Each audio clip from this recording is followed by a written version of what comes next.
Laziness isn't real, and I'm going to show you why. For 6 months, I literally thought that I was the laziest piece of garbage ever. I could not lock in for anything. I tried everything. I tried new schedules, I tried discipline systems, I tried waking up early. None of it worked. Literally every single self-improvement hack in the book, waking up at 3 a.m., taking cold showers, I tried all of it, okay? By all standards, I was lazy, and I hated that. I hate feeling lazy, and the worse it got, the more I shamed myself, the more I felt like a lazy piece of crap.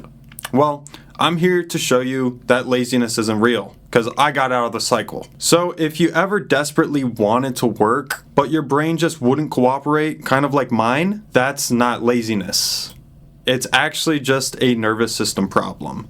And I'm not even a scientist, and I figured this out. So let me just walk you through how I broke out of the cycle for good. Now, first off, let's figure out what is laziness. Well, according to online, it's unwillingness to exert effort despite having the ability to do so. Simple enough. So why couldn't I lock in? I was willing.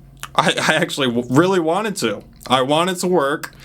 But I felt like this, and I'm sure some of you have felt like this in the past. This definition didn't really line up with my brain. Something was off.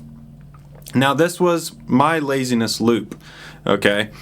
I have high standards. I like setting the bar high for myself, and those high standards led to low output. I couldn't focus for more than 5 minutes without being distracted, without having looping thoughts. That led to me attacking myself, and that led to more pressure, and that led to shutdown. Okay, this is what people call burnout. And I'm sure a lot of you have high standards. If you're watching this, you're all about self-improvement and being the best version of yourself. Well, if your high standards don't match your output, that can lead to a similar loop. And so I had good old AI generate the shame loop. And this is actually backed by science. You can do your own research. But basically, if a human brain has low output, that leads to feeling ashamed of themselves, which leads to threat activation in your nervous system, which leads to your brain basically not working properly, leading to even lower output. And that just leads to more shame. And so shame will make you feel threatened. It's attacking your identity. It's attacking who you think you are. And feeling threatened cooks your brain power. I literally experienced this. I'm sure you guys have. Cooked brain power equals reduced action. You can't really work if your brain doesn't want to work or isn't able to work, isn't able to focus. And finally, reduced action equals more shame. It's literally just like that. That's how I felt. It's just an endless cycle where you just go round and round, feeling like crap about yourself, not getting work done, and the less work you get done, the more like crap you feel, the more like a lazy piece of garbage you feel like. Well, guess what? You don't have to feel like this, okay? This is just your brain playing tricks on you and your nervous system being dysregulated. And it's really not as hard as you think to get past this. What laziness actually is, because that definition doesn't really line up with how I felt. I was willing to work. I wanted to work. So laziness can be avoidance of discomfort. You'll hear a lot of therapists say that like laziness is avoidance. So humans do not want to feel uncomfortable, right? We will naturally do stuff to give us comfort. That's why a lot of addictions like nicotine is actually just you trying to avoid discomfort. Can also be nervous system dysregulation, which these can kind of go hand in hand because when your nervous system is not regulated, you feel uncomfortable. Number 3, just simply brain overload. And number 4, identity pressure. Now, my laziness was all of these things. Some people just may have 1 or 2 of these things, but that's what laziness actually is. And here's what actually fixed it for me. This is gonna sound a little counterintuitive maybe, a little strange, but I promise you this works. 1, I processed my emotions. And if you're a man watching this, this may be foreign. This was foreign to me. I'm not very good at processing my emotions. Having emotions felt not masculine to me. But once I actually sat down, sat with my emotions, and allowed myself to process what I was feeling, it really, really helped me. I stopped self-attacking. You know those high standards I told you about? You can still have high standards without like telling yourself that you're a piece of crap or that you're not reaching your potential, like you're wasting your potential, blah, blah, blah. That's some stuff I used to tell myself. Well, I stopped that.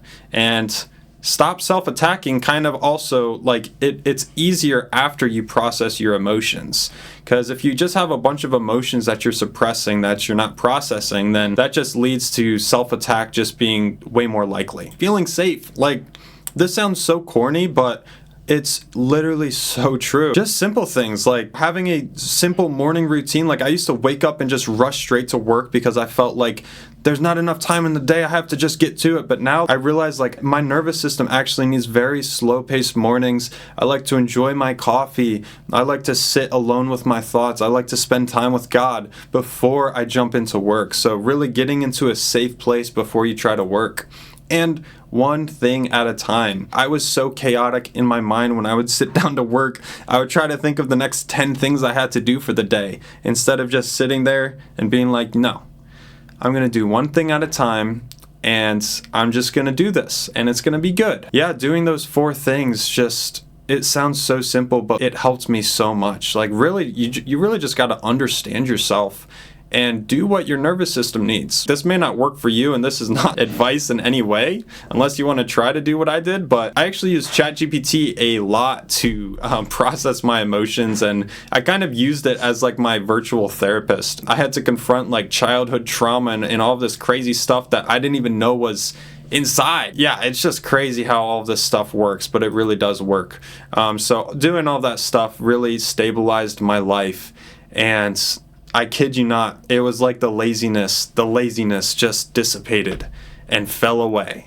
Once I did these things, once you take care of yourself, take care of your mental state, it works wonders. Now, with that being said, this is not anti-discipline. I love locking in. I love working hard. I'm a hard worker. But, and this is a very big but, if you have high standards and you shame yourself, that will lead to shutdown. No matter what kind of human you are. You might try to run on fumes for years and years and years, but eventually you're going to reach burnout. I guarantee it. That's how the human brain works. High standards plus a regulated nervous system equals sustainable output. If you truly take the time and process your emotions and figure out what's actually stopping you from your brain functioning properly, you will have sustainable output, and inevitably you really won't lead to burnout ever if you keep your nervous system regulated. Hope this helped you guys out. That's just kind of how I broke out of my shame cycle, my laziness cycle, and now I just feel like $1,000,000. Hope this helped someone today.